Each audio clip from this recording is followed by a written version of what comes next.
오늘 본문 내용은 마리아가 예수님께 향유를 부음으로써 예수님의 장례를 준비하는 내용이 오늘 본문에 소개되고 있습니다.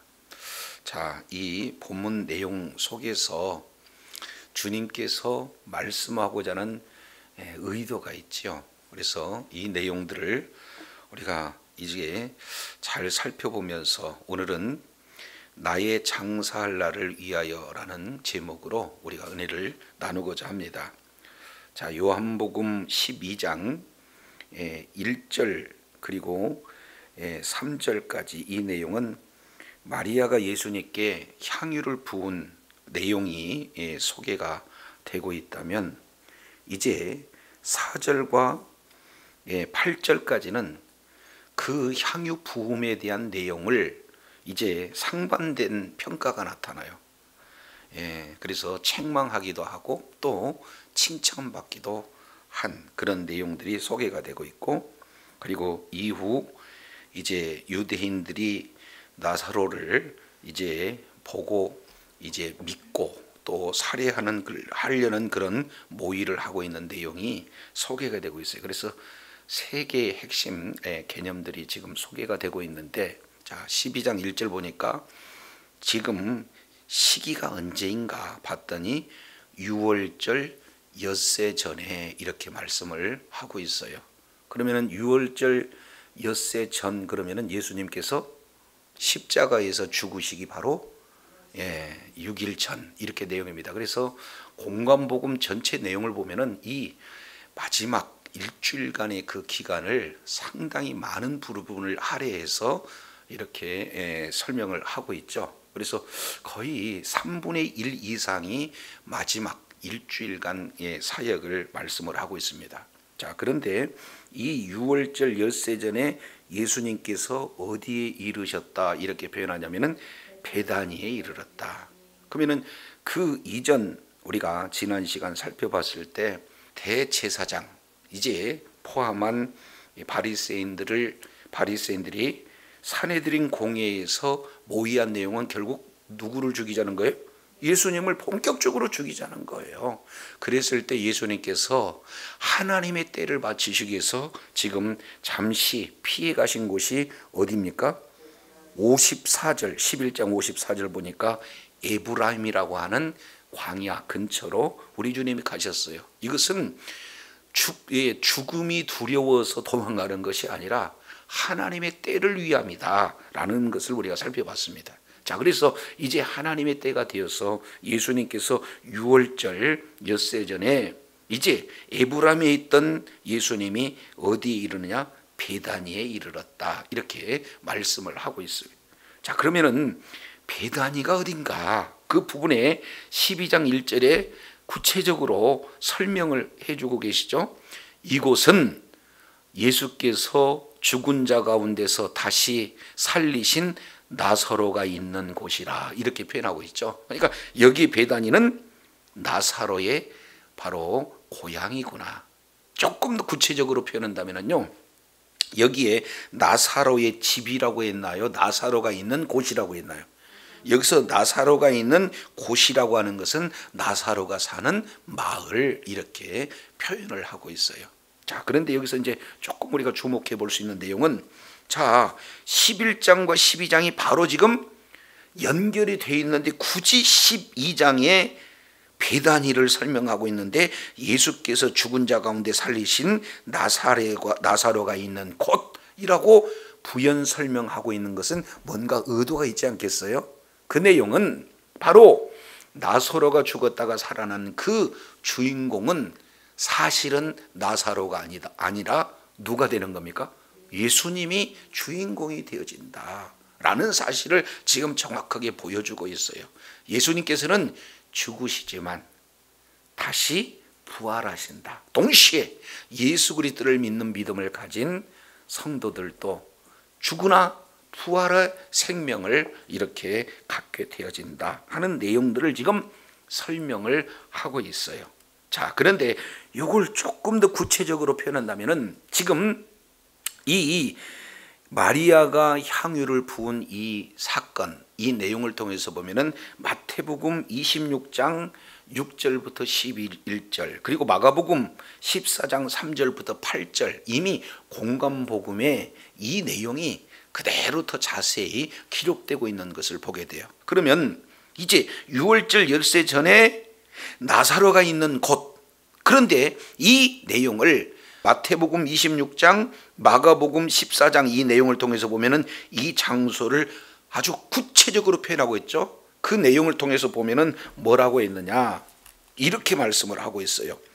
예수께서 베다니 문둥이 시몬의 집에서 식사할 때에 한 여자가 매우 값진 향유 곧 순전한 나드 한 옥합을 가지고 그 옥합을 깨뜨리고 예수의 머리에 부으니, 이 내용이 마가복음 14장 3절에 기록되고 있어요.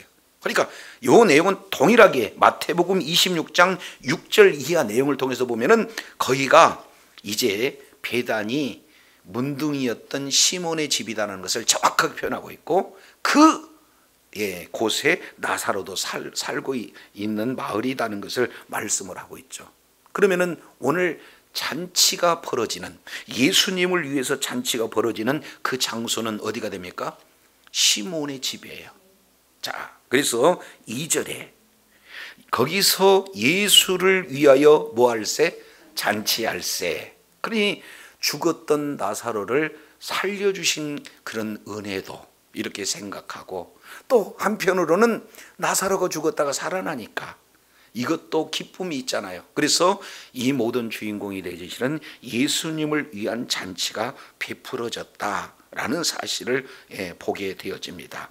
자, 근데 이제 이 부분은요, 우리가 조금 더 생각해 볼 필요가 있어요. 왜 그러냐면 11장 죽었다가 살아나는 나사로의 이 표적은 요한복음에 있는 7개 표적 중에 마지막 7번째 표적이잖아요. 그런데 첫 번째 표적이 가나 혼인잔치였잖아요. 그러니까 가나 혼인잔치에서 첫 번째 표적이 무엇으로 시작되느냐? 잔치로 시작돼요. 그리고 마지막 7번째 잔치의 마무리 장면도 뭘로 지금 마치고져 있어요? 그렇습니다. 잔치로. 이제는 죽었다가 다시 살리신 예수 그리스도를 위한 천국 잔치가 이제는 성경 전체의 최종적인 핵심 내용이다. 이 부분들을 말씀하고 있어요. 그래서 누가복음 22장 29절 30절 이하 내용을 통해서 살펴보면은 우리 하나님께서 그토록 우리에게 하나님의 나라를 주시기를 원하신다. 그리고 그 하나님의 나라에 입성하게 되어지면 그곳에 잔치가 이루어진다는 사실을 예언하고 계시고, 동시에 요한계시록 19장 이제 6절 이하 내용을 통해서 보면은 어린 양의 혼인 잔치로 이제는 계시록 전체 이 내용이 마무리되어지는 내용들을 보게 되어져요. 그래서 첫 번째 표적 잔치로 시작하고, 그리고 마지막 표적 잔치로 지금 종결되는 이 내용은 천국 잔치, 바로 예수 그리스도께서 우리를 위해서 십자가에서 죽으시고 다시 부활하셨던 것처럼 예수 그리스도를 믿는 믿음을 가진 모든 자들이 죽었다가 다시 부활하는 그 천국 잔치의 내용을 지금 그림으로 잘 보여주고 있는 것을 봅니다. 자, 그럴 때 천국 잔치에 참여하는, 예수님을 위한 잔치에 있을 때 여러 가지 섬김의 모습들이 나타나죠. 가장 먼저 내용은 물론 이 천국 잔치를 할 수 있도록 이제 문둥이 나병 환자였던 시몬이 뭡니까? 자기 집을 제공하는 것, 이것도 사실은 섬김의 일종이 되겠죠. 그러나 천국 잔치에서 구체적으로 지금 잔치를 하는 세 부류의 그런 어떤 사람을 오늘 2절에 소개하고 있습니다. 자, 2절 내용을 통해서 보면 마르다는 뭘 하고? 일을 하고. 그러니까 지금 잔치에 뭡니까? 주도적으로 일하는 자는 누가 되는 거예요? 마르다였다라는 사실을 말씀을 하고 있습니다. 두 번째, 나사로는 예수님과 함께 앉은 자 중에 있더라, 이렇게 표현하고 있어요. 자, 여기서 앉은 자 중에 있더라 하고 있는 내용을 풋노트 이렇게 살펴보면은 1번 뭐라고 표현하고 있습니까? 예, 앉은 자 중에 있더라 그랬잖아요. 예, 그 내용은 헬라어 내용으로 보면 기대어 있다 그런 뜻이에요. 그러니까 그들은 잔치할 때 비스듬하게 뭐예요? 거의 반쯤 누워서 식사를 하고 있는 그런 어떤 장면이 되어집니다. 그러니까 예수님과 함께 있는 사람들이 있어요. 그 사람들 앉은 자 중에 누구도 있었느냐? 나사로도 있어요. 그러면 이 나사로의 그런 섬김을 받는 거지 어떻게 섬겼다 이렇게 볼 수가 있을까요? 이 내용은요 9절, 10절, 11절 내용에 자세히 묘사하고 있습니다. 자, 9절 잠깐 보세요. 나사로는 거저 식사하는 자리에 앉아만 있었다 그 말이죠. 그런데 이 앉아있는 내용 속에서 성경은 뭐라고 말씀하고 있는가? 9절 유대인의 큰 무리가 그 다음에 예수께서 거기 계신 줄 알고 찾아왔어요. 자, 그런데 이는 왜 찾아왔느냐? 예수만 보기 위함이 아니요 죽은 자 가운데서 살리신 나사로도 보려 함이러라 그랬으니까 예수님을 보기 위해서도 왔지만 누구를 보기 위해서 오는 거예요? 나사로를 보기 위해서 와요. 그 지역에 수많은 사람들이요, 아니 죽었다가 그것도 냄새가 풍풍 이렇게 나고 있는 그런 시체에 있어요. 누구나 다 완벽하게 나사로는 죽었다 인정한 그런 어떤 상태에서 나사로가 살아났다? 이것은요 간단한 내용이 아니잖아요. 그러니까 너도 나도 나사로가 살아났다네 하고 나사로를 지금 뭐 하고 있어요? 보러 왔어요. 그러면 단순하게 죽은 자가 살아났다는 것을 보러 왔을까? 뒤에 보겠습니다. 자, 10절 내용을 보니까 대제사장들이 나사로까지 죽이려고 모의하고 있어요. 그러니까 아니 보러 오는 사람이 있고 또 죽이려고 하는 사람도 있고 그렇다는 거죠. 왜 그럴까요? 이런 왜 상반된 반응이 나타나는가? 11절 나사로 때문에 많은 유대인들이 가서 예수님을 뭐하더라? 믿더라. 그렇습니다. 예수님이 메시아다. 한편에는 예수님은 메시아다라고 믿고자 하는 자들이 많았어요. 또 한쪽에서는 절대로 예수님은 메시아가 될 수가 없다. 이렇게 그 유대인들 사이 속에서도 여러 가지 갈림 현상이 나타났잖아요. 그런데 예수님이 메시아다라는 사실을 확증해 주는 사건이 있는데 그게 뭐냐? 나사로가 죽었다가 살아난 이 내용을 모든 사람들이 알고 이제 그 예수님이 하신 그 사역의 증거고 증인이 누가 되는 겁니까? 나사로예요. 그러니까 사실은 나사로는 그냥 가만히 앉아서 밥을 먹는다 할지라도 그 존재 자체가 예수가 그리스도라는 사실을 증거하는 증인의 삶이 되어지는 줄로 믿습니다. 조금 더 깊이 파본다면 어떻게 했습니까? 물어보기도 했을 거 아니에요? 성경에 나와 있지는 않지만 구체적으로 말씀은 이렇게 들을 수 있는 내용이 아니지만 분명한 사실은 죽었다가 살아나게 하신 분이 바로 예수님이다 라는 사실을 증인의 삶을 살았던 거예요. 세 번째입니다. 자, 이제 3절 내용을 통해서 보니까 이제 누가 등장하느냐 하면 마리아가 등장해요. 마리아는 지극히 비싼 향유 곧 순전한 나드 한 근을 가져다가 예수의 발에 붓고 자기 머리털로 그 발을 닦으니 향유 냄새가 집에 가득하더라. 이렇게 지금 말씀을 하고 있어요. 여기 내용을 통해서 보면 크게 세 가지의 그런 어떤 섬김을 이렇게 표현을 하고 있습니다. 자, 어떻게 예수님을 마리아는 섬겼는가? 첫 번째입니다. 지극히 비싼 향유. 그러면 지극히 비싼 향유가 뭘까? 뒤에 설명하기를 순전한 나드 한 근 이렇게 표현하고 있습니다. 그러면 여기서 순전하다 그 얘기는 다른 어떤 첨가물이라 혼합물 없는 순수한 향수. 그 향수가 어떤 향수냐?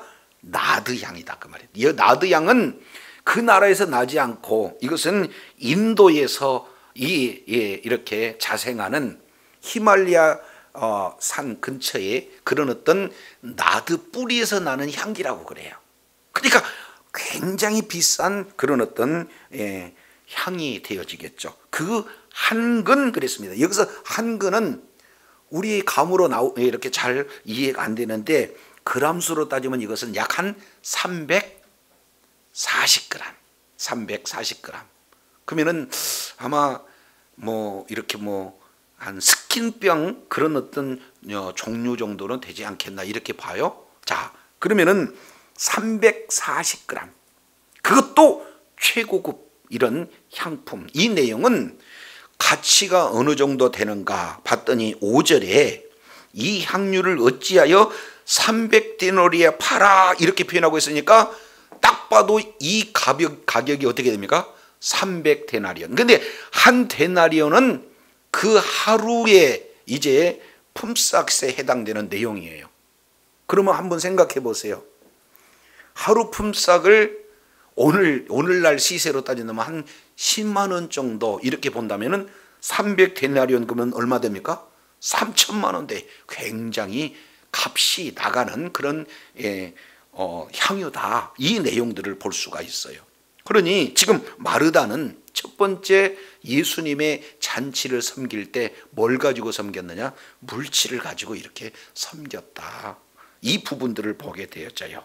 두 번째, 그 향유를 마태복음 그리고 마가복음에서는 조금 달리 표현하지만 요한복음에서는 그 향유를 어디에 부었다 그랬습니까?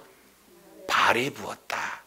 머리에 부었는데 그게 흘러서 발까지 내려오는 그런 어떤 모습도 같은 내용이에요. 그러니까 발에 이렇게 부었어요. 그리고 자기 머리털로 그 발에 뭐 했다? 닦았다. 이렇게 말씀을 하고 있는 겁니다. 자, 여인들의 머리는요, 가장 가치 있는 존재로 그들은 알고 있어요. 그래서 고린도전서 11장 15절 내용을 보면은 여인의 영광을 긴 머리털 이렇게 표현하고 있어요. 그러니까 자기 머리털을 가지고 자기 가장 영광스러운 그런 내용을 가지고 그때 가장 사실은요 미천하다고 하는 것이 발이거든요. 그래서 자기의 가장 고귀한 것을 가지고 가장 이를테면은 낮은 그 위치에서 이제 머리털로 이렇게 씻었다. 그러면 발을 씻는 자는 사실은 누가 씻는 겁니까? 종이에요. 그러니까 철저하게 나는 예수님의 종으로서 예수님을 섬깁니다 하는 최고의 헌신을 이렇게 보여주게 되어집니다. 자, 그랬을 때요, 이제 어떤 현상이 나타나느냐? 세 번째, 향유 냄새가 집에 가득했다 이렇게 표현을 하고 있어요. 자, 그러면 이 향유 냄새가 가득 이 내용은 요거 의미가 있는 거예요. 자, 왜 그러냐면 11장 어디를 보시냐면은 39절 보실까요? 하반절에 보니까 죽은 자의 누이 마르다가 이르되 주여 죽은 지가 나흘이 되었음에 벌써 뭐가 나나이다? 냄새가 나나이다. 이제 그 악취, 이제 사망의 악취가 이제는 물러가고 어떻게 됩니까? 향기로 진동하는 이런 어떤 모습들을 지금 결과적으로 보게 되어져요. 자, 그래서 각각 역할이 다를 뿐이죠. 주어지는 은사를 가지고 잔치를 준비하는 것도 귀해요. 그리고 아무 일을 하지 않은 듯 하지만 그래도 하나님께 영광을 올려드리고 예수님께 영광을 올려드리고 또 나에게 주어지는 이제 예수님을 증언하는 증인의 삶, 이 내용도 무척 중요해요. 그러나 오늘 요한복음에 나타나는 이 요한 기자는 이제 양을 통해서 보면은 사실은 각각 섬김이 매우 중요하지만 누구에게 지금 포커스를 맞추고 있어요?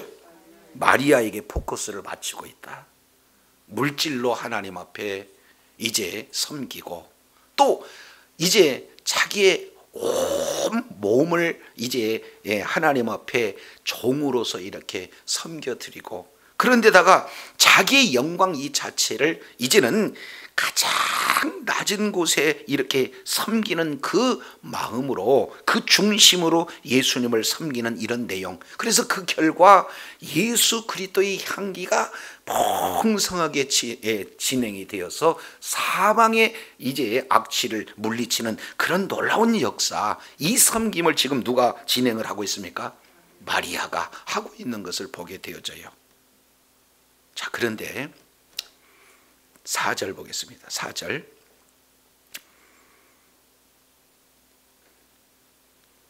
제자 중 하나로서 예수를 잡아줄 가롯 유다가 말하되 이 향유를 어찌하여 300데나리온에 팔아 가난한 자들에게 주지 아니하였느냐 하니 그랬습니다. 아니 300데나리온이나 된다. 요즘으로 환산하면 약 한 3천만 원, 일당 5만 원만 계산한다 할지라도 1,500이면 사실은 간단하지 않거든요. 그래서 학자들은 이 비용이면 아마 결혼 지참금이었지 않을까, 이렇게도 이렇게 표현하고 있는 그런 내용이에요. 자, 그러면 이렇게 많은 양이면은 가난한 사람들 많은 자들에게 구제해 주는데 얼마나 욕이 나겠어요. 근데 이런 것에 대해서 성경 기자는 주목하지 않아요. 근데 어떤 것을 얘기하느냐? 6절 그 의도가 어떤 내용인가? 자, 이 부분을 6절에 이렇게 표현해요. 이렇게 말하면 가난한 자를 생각하는 것이 아니요, 그는 도둑이라 돈깨를 맞고 거기 넣은 것을 뭐하라? 훔쳐가미라. 훔쳐가미라 하는 이 내용을 헬라어의 원문 내용을 통해서 살펴보면 미완료예요. 그러니까 이번만 훔쳐가는 것이 아니라 훔치는 일은 계속되었다라는 사실을 보게 되어져요. 그러니 주님을 위한 잔치, 천국 잔치를 나름대로는 해보겠다고 말로는 가난한 자를 위한 그런 내용을 말하고 있지만 그 중심은 어떻게 되는 거예요? 그거하고 전혀 관계가 없어요. 그렇지 않습니까? 이렇게 지금 겉과 속이 전혀 다른 이런 어떤 내용을 지금 성경 기자는 그대로 지금 오픈시키고 있는 내용이에요. 이 사실을 누가 아느냐? 예수님이 아시는 거예요. 자, 7절 내용을 보니까 예수께서 이르시되 그러잖아요. 근데 이걸 마태복음 26장 10절 내용을 통해서 보면은 예수님이 아시고 이르시되 이렇게 표현해요. 그냥 말씀하는 게 아니라 가룟 유다의 말, 그리고 그 말 속에 숨겨져 있는 가룟 유다의 마음도 우리 주님은 뭐 하셔요? 아셔요. 동시에 마르다의 마음도 아시고, 그리고 또 나사로의 마음도 아시고, 그리고 마리아의 마음도 아셔요. 저와 여러분들의 마음도 아시는 분이 바로 우리 주님이신 줄로 깨달으시길 바랍니다. 자, 그런데 여기서 매우 중요한, 우리가 이 내용을 잊어서는 안 돼요. 자, 7절 예수께서 이르시되 가만두어라. 마가복음 14장이나 마태복음 26장은 가만두어 그를 괴롭게 하지 마라. 우리 주님이 말씀하시면서 이렇게 얘기해요. 왜 그럴까요? 나의 뭐를 위하여 가만두라고 말씀을 하고 있는 거예요?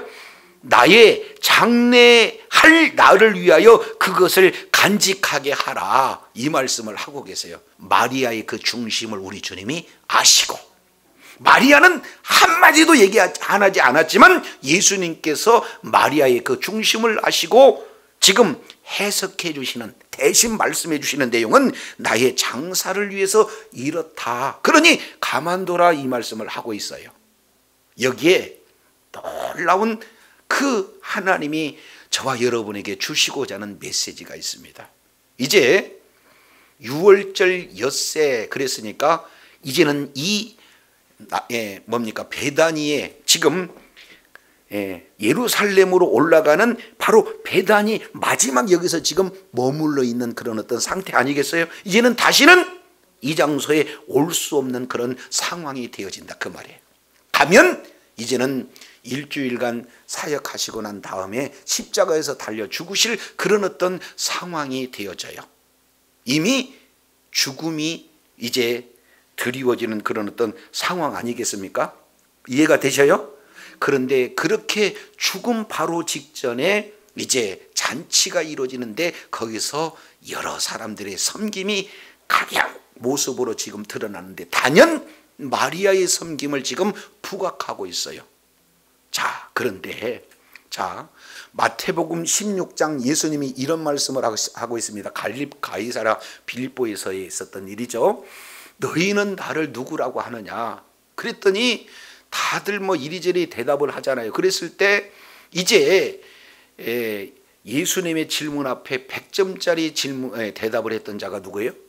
베드로. 주는 그리스도시요 살아계신 하나님의 아들이십니다. 이런 엄청난 그 신앙 고백이 이루어지잖아요. 그래서 바요나 시모나 내가 복이 있도다 하면서 이때 아주 중요한 메시지를 하고 있어요. 이 내용을 마가복음 8장 31절에는 조금 더 구체적으로 표현하는데 이것을 메시아 비밀절 이렇게 말하고 있어요.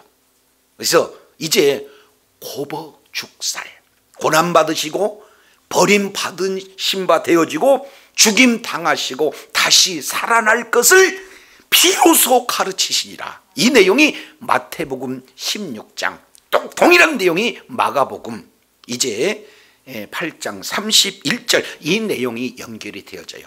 신앙 고백을 하기 이전에는 메시아의 비밀절을 가르쳐주지 않았지만 신앙 고백하고 난 이후에는 메시아 비밀을 말씀하고 계셔요. 그러니까 나는 죽었다가 다시 살아나신다.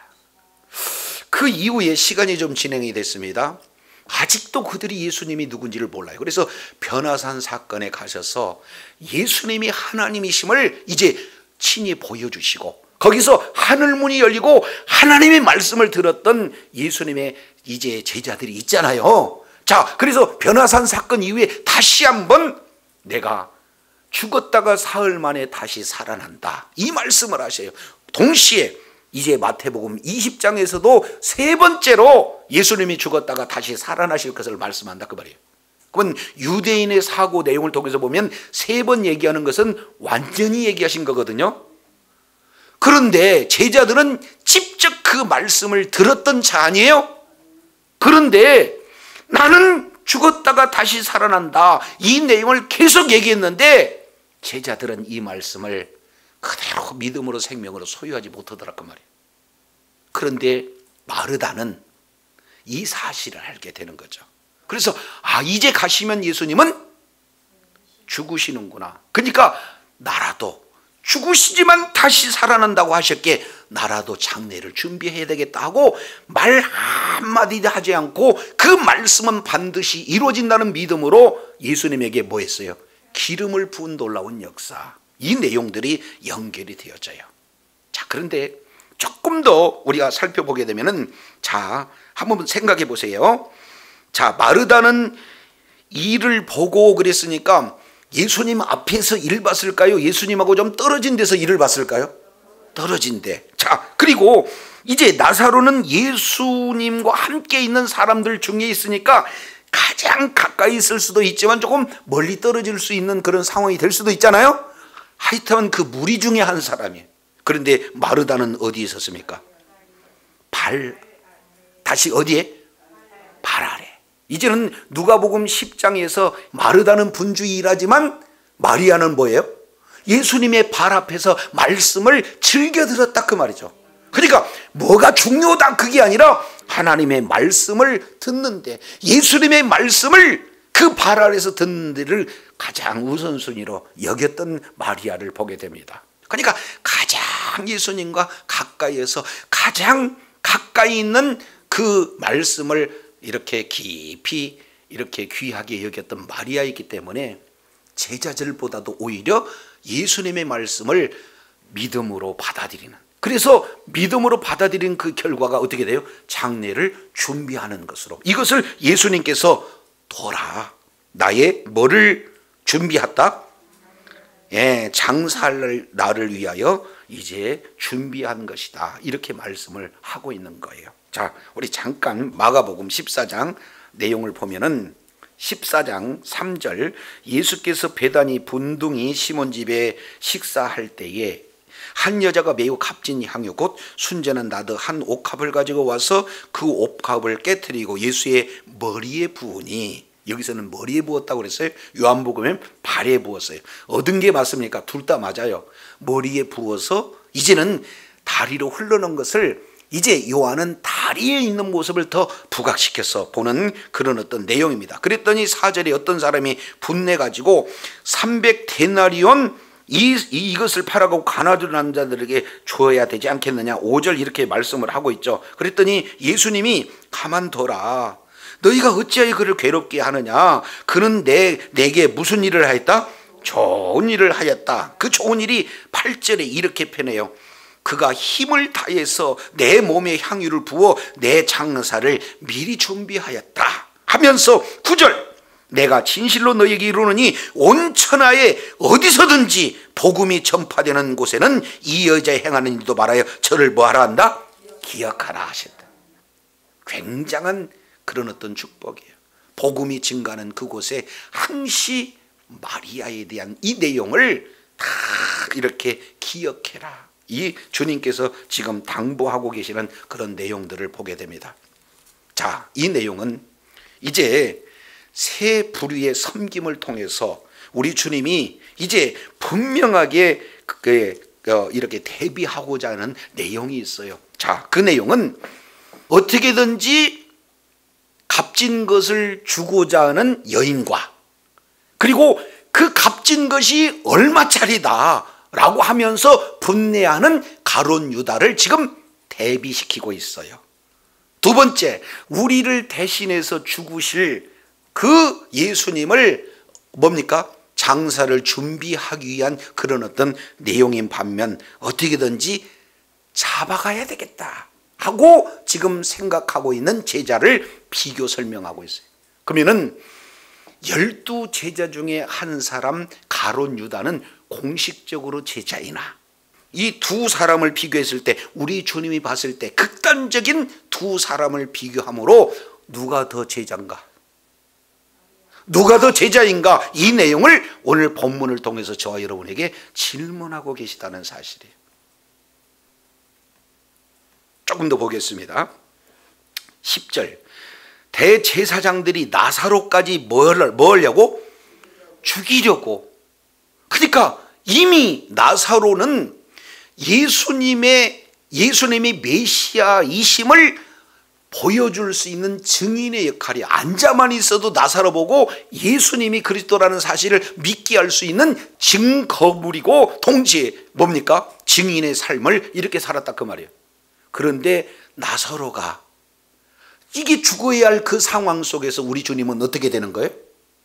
나사로 대신 내가 죽어야 되겠다 하는 그런 내용이고 그 나사로 자리에 저와 여러분이 있는 줄로 깨달으시길 바랍니다. 그래서 저와 여러분들을 위해서 예수님께서 십자가에 죽으실, 그러나 죽으실 뿐만 아니라 다시 살아나실 이 내용을 가장 귀한 것으로 이제 기념해서 어떻게든지 하나님 예수님의 기쁨이 되려고 했던 그 자가 바로 진정한 제자의 그런 어떤 내용이다라는 사실을 오늘 본문 내용을 통해서 저와 여러분에게 말씀하고 계세요.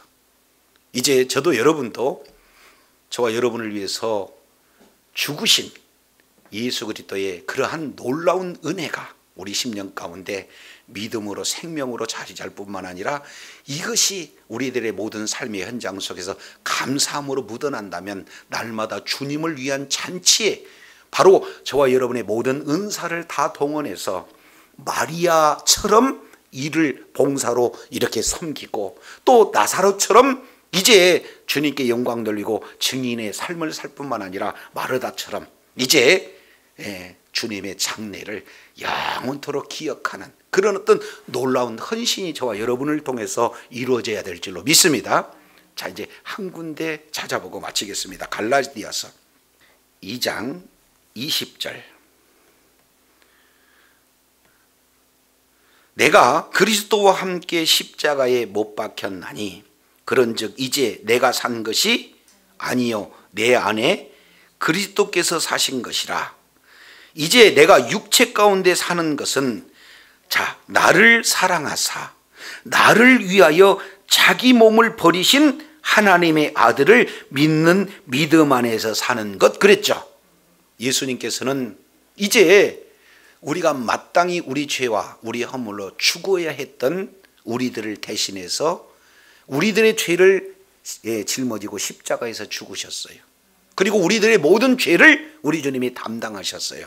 그래서 예수님이 십자가에 죽을 때 죄악된 우리도 예수님과 함께 십자가에서 죽은 줄로 믿습니다.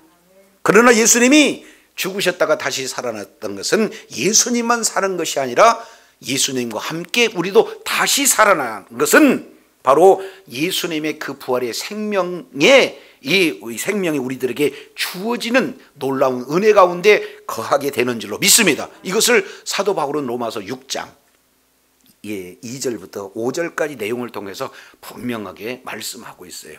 그러면 어떻게 우리를 위해서 십자가에 죽으시고 다시 살려나신 그 주님의 은혜에 감사하는 그런 어떤 삶, 향유 옥합을 깨트려서 주님을 기념하는 삶은 뭘까?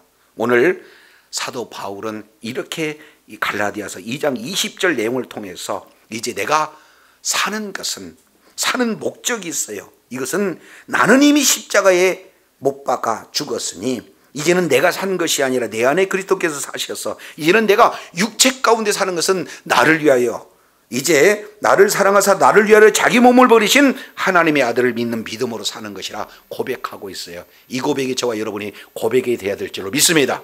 주님 오시는 그날까지